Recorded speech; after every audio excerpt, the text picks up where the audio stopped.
বন্ধুসকল আপোনালোকে চাই আছে এডুকেটৰ প্লাছ। আজিৰ ভিডিঅ'টোৰ জৰিয়তে বিচাৰিছে আৰু কি হ'ব গৈ আছে এই বিষয়ে এইটো ভিডিঅ'ত আলোচনা কৰিম। প্ৰথম পাই সকলোৱে ভিডিঅ'টো চাই যাব।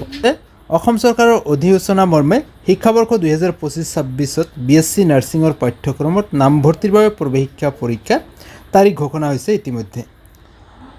অসমৰ চৰকাৰী তথা বেচৰকাৰী সকলো শিক্ষানুষ্ঠানত BSc নাৰ্ছিঙৰ পাঠ্যক্ৰমত নামভৰ্তিৰ বাবে উক্ত প্ৰৱেশিকা পৰীক্ষাত অৱতীৰ্ণ হৈ আৱশ্যকীয় অৰ্হতা অৰ্জন কৰাটো বাধ্যতামূলক।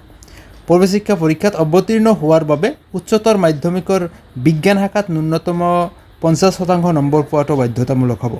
আবেদনকাৰীৰ ন্যূনতম বয়স 17 বছৰ হোৱাটো আৱশ্যকীয়।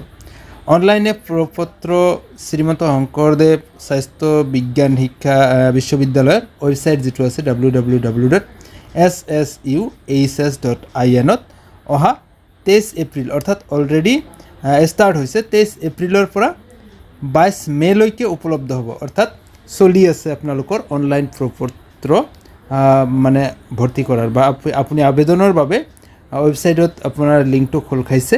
ইতিমধ্যে 22 মেলৈকে চলিব।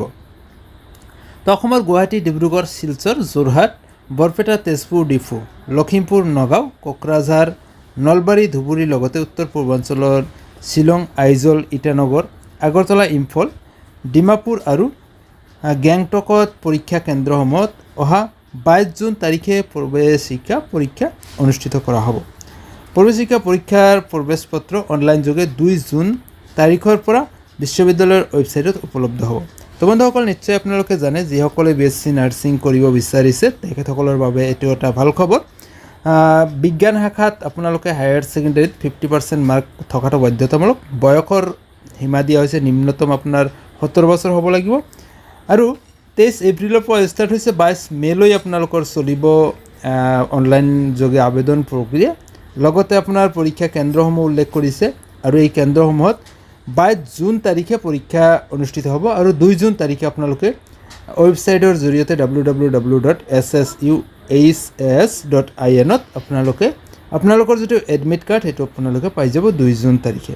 তো বন্ধুসকল, আজিৰ ভিডিঅ'টোৰ জৰিয়তে আপোনালোকক এই খবৰটো জনাবলৈ চেষ্টা কৰিলোঁ। ভাল পাই নিশ্চয় লাইক কৰিব আৰু এনেকুৱা ধৰণৰ বিভিন্ন চাকৰি সম্বন্ধীয় শিক্ষামূলক বাতৰিৰ বাবে আমাৰ চেনেলটো নিশ্চয় ছাবস্ক্ৰাইব কৰি ৰাখিব।